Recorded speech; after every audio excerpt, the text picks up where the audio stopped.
Une bombe atomique. Ça a l'air super compliqué à faire ce truc-là. Mais tu vas comprendre que, pas tant que ça en vrai. Tu vas voir. Allez, je t'explique. Enfin, en gros, hein. Pour comprendre, tu as besoin de ce mec. Si tu zoomes dessus à l'infini, tu vas voir qu'au bout d'un moment, tu vas tomber sur ça.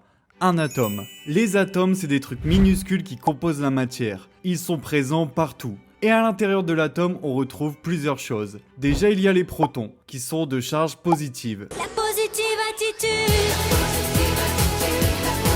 Mais il y a aussi les neutrons, qui, comme leur nom l'indique, sont neutres. Je suis suisse. Les protons et les neutrons, ils sont super potes. Du coup, ils font un featuring ensemble pour former le noyau. Et autour du noyau gravitent les électrons, qui eux sont de charge négative. Voilà, ça c'est un atome. Il y en a des centaines et ils sont tous rangés dans ce giga tableau trop chiant que personne ne comprend. Et nous, on va s'intéresser à un atome en particulier, l'uranium. L'uranium, il est, comment dire, un peu bizarre. Je suis spécial. Ouais, des scientifiques ont découvert que le noyau de l'uranium était capable de se séparer en deux lorsqu'on lui jetait un neutron dessus. Ce phénomène, on appelle ça la fission. Et c'est là que ça devient vraiment intéressant. Parce que lorsque le noyau de l'uranium se sépare, il se passe deux trucs. Il produit des neutrons mais aussi de l'énergie. Sauf que les neutrons libérés lors de la séparation, ils vont eux aussi aller frapper d'autres noyaux, qui vont à leur tour produire des neutrons, qui vont frapper encore plus de noyaux, etc. etc. Bon, je pense que t'as compris. Et si t'as bien suivi, quand le noyau se sépare, il libère pas seulement des neutrons mais aussi de l'énergie. Franchement, je l'ai dit il y a genre 5 secondes, tu fais vraiment pas d'effort. Enfin bref, et qu'est-ce qui se passe quand il y a beaucoup d'énergie de dégager d'un coup? Ça explose. Avec tout ce bordel qu'on appelle réaction en chaîne, les scientifiques comprennent qu'ils peuvent potentiellement fabriquer une bombe, qui grâce à l'atome sera surpuissante. Une bombe atomique. Et c'est là où on a un gros problème. Parce que les scientifiques qui découvrent en premier la fission nucléaire, c'est Otto Hahn et Fritz Strassmann. Et Otto et Fritz, comme leur nom l'indique, ils sont mexicains. Non, je déconne, ils sont allemands évidemment. Et je vous jure que d'habitude, j'ai rien contre les Allemands. Sauf que là, on est en 1938. Et qu'est-ce qui se passe en Allemagne en 1938? Ouais, ça a craint un max. Heureusement, d'autres scientifiques sont au courant, dont un certain Léos Szilard. Léos Szilard, il est juif. Et il a pas du tout envie qu'Hitler se retrouve avec une bombe atomique. Du coup, il essaye d'alerter les gens sur la dinguerie qui se prépare en Allemagne. Mais Léo, à l'époque, il a zéro buzz. T'as vraiment pas de buzz sur TikTok.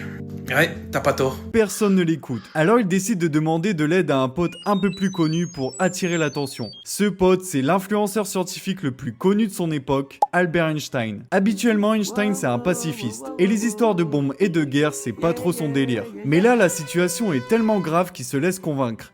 Et il décide de faire une lettre. Et cette lettre, il l'écrit pas à n'importe qui, non. Il l'adresse à Franklin Delano Roosevelt, le président des États-Unis. Mais on a un nouveau problème. Parce qu'au départ, Franklin, il laisse grave Einstein en lui. Ouais, il a certainement d'autres choses plus importantes à faire, comme par exemple, je sais pas moi, diriger la plus grande puissance mondiale. Mais en 1941, un événement va venir tout changer.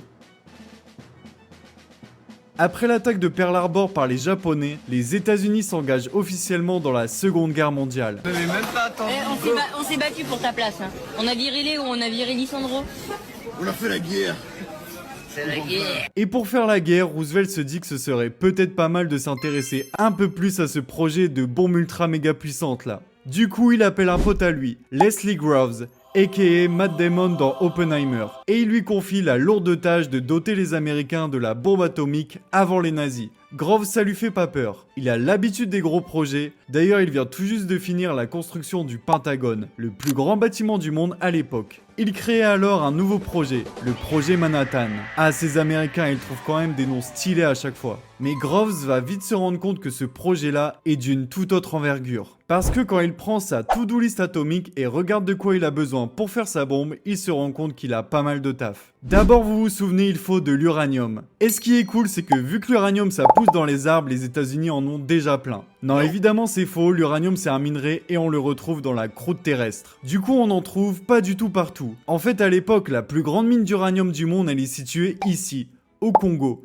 qui appartenait à la Belgique. Ouais, y a pas à dire, la colonisation ça a vraiment fait des ravages. Les pauvres Congolais ils devaient supporter la Belgique quoi. Mais bon bref, on digresse. Groves sécurise l'uranium du Congo et fait ouvrir des mines au Canada et aux États-Unis. Il a enfin un stock conséquent d'uranium, trop génial. Il va pouvoir prendre l'uranium, le mettre dans une boule en métal et la jeter comme une Pokéball sur Hitler. Voilà, il a sa bombe atomique et la guerre est finie. Bravo. Non, encore une fois, ça marche pas comme ça. Parce qu'en fait, au début, quand je vous ai dit qu'il fallait juste de l'uranium, je vous ai un peu menti. Parce que en gros, l'uranium qu'on trouve à 99% dans les mines, c'est de l'uranium 238. Et le problème de l'uranium 238, c'est que son noyau n'est pas fissile. Il ne se sépare pas. Et sans fission, pas de réaction en chaîne, et donc pas d'explosion. Pour faire une bombe atomique, on a besoin d'un autre type d'uranium, l'uranium 235, qui est ce qu'on appelle un isotope. Un iso quoi? Un isotope. Attends, je t'explique et tu vas tout comprendre, TKT. Pour faire simple, un atome peut être de différents types. C'est un peu comme les chiens. T'as le caniche, le labrador et le mec relou qui drague tout le monde en boîte. Les trois sont différents, mais pourtant ça reste quand même des chiens. Et bah les atomes c'est pareil. T'as l'uranium 238, le 237, etc., etc. et le 235. Ça reste toujours de l'uranium, mais ils ont juste une légère différence ici. Au niveau du noyau. Le noyau, tu te rappelles, il est composé de protons et de neutrons. Par exemple, dans l'uranium 238, il y a 92 protons et 146 neutrons. Et 92 plus 146, ça fait 238. Tada! Pour l'uranium 235, c'est pas pareil. Il y a toujours 92 protons, mais par contre, il y a 143 neutrons. C'est ça un isotope. C'est le même élément chimique, sauf qu'il possède un nombre de neutrons différents dans son noyau. Facile, non? Maintenant que t'as tout compris, on a un nouveau gros problème. Parce que quand on mine de l'uranium, on en obtient seulement 0,7% d'uranium 235. Ouais, c'est très peu.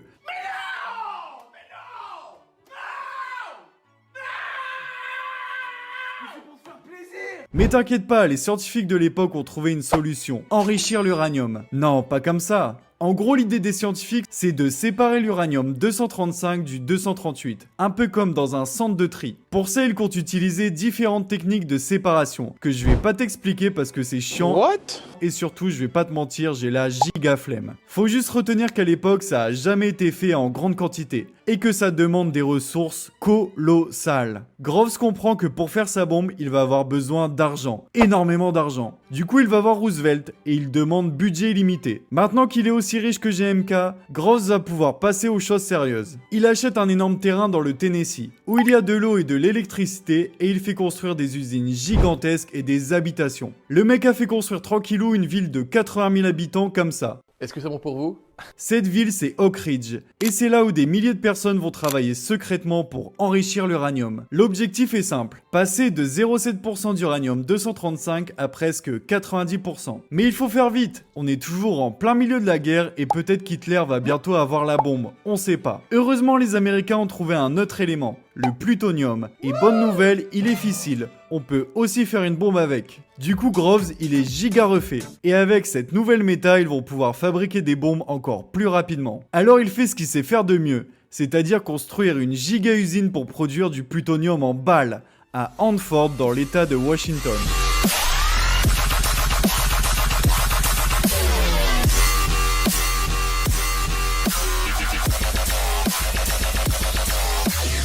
Ok, on a de l'uranium et des usines, c'est super tout ça. Mais il manque pas un petit truc dans ce projet? Genre des scientifiques? T'inquiète pas, Groves est encore sur le coup. Et il fait son mercato pour recruter les meilleurs cracks en physique nucléaire du pays, en mode Florentino Pérez. Et dans cette Dream Team, le CR7 mèche blonde de l'époque c'est lui, Robert Oppenheimer.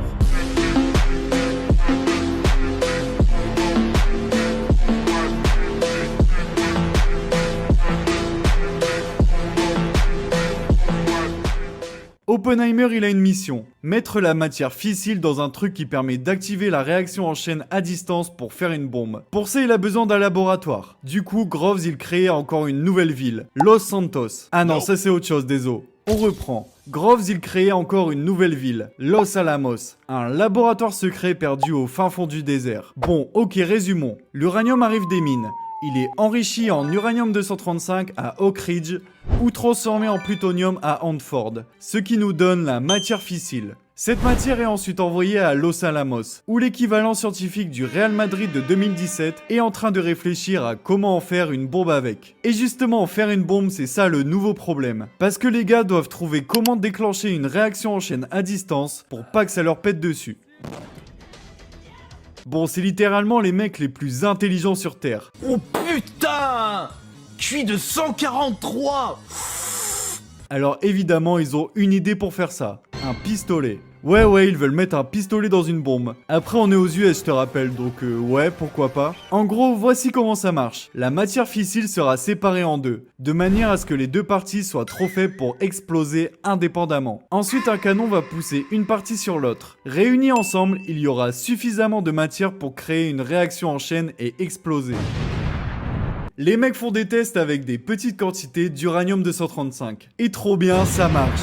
Mais nouvelle galère, ils essayent avec le plutonium et là, c'est un flop. En gros, le plutonium est beaucoup plus sensible que l'uranium-235. Du coup, quand le canon se déclenche, la réaction en chaîne a déjà eu lieu avant que les deux parties se rejoignent et rien ne se passe. Et ça, c'est très problématique, parce que le plutonium est beaucoup plus facile à obtenir que l'uranium-235. En fait, tous les espoirs de bombe étaient placés dans le plutonium. Oppenheimer et son crew sont grave dans la sauce. Ils doivent absolument trouver un moyen de faire une bombe avec le plutonium, sinon tout le projet pourrait capoter. Ah, tu fais moins ton malin là, avec ta pipe là. Bon, encore une fois, les mecs sont trop smart et énervants, et ils pensent avoir trouvé une solution. Le plutonium sera mis au milieu d'une boule et entouré d'explosifs. En explosant en même temps, les mini-bombes déclencheront la réaction en chaîne et l'explosion. Mais c'est vraiment super technique, parce que le plutonium est tellement sensible qu'il faut que toutes les explosions aient lieu au même moment. Donc les gars, ils sont pas trop sûrs de leur truc. Alors ils décident de faire un test. Nom de code du test, Trinity. Ouais, encore un nom qui claque. Pour comparer, le nom du test de la première bombe atomique française, c'était Gerboise Bleue. Gerboise Bleue quoi? Sérieux? Bon spoiler, le test se passe très bien. Les mecs viennent tout simplement de faire péter la première bombe atomique de l'histoire. Alors Oppenheimer il se dit, trop bien, on a devancé Hitler. On va pouvoir envoyer la bombe sur l'Allemagne et mettre fin au régime nazi. Mec, t'es pas au courant? Quoi? Hitler est mort. La guerre est finie en Europe.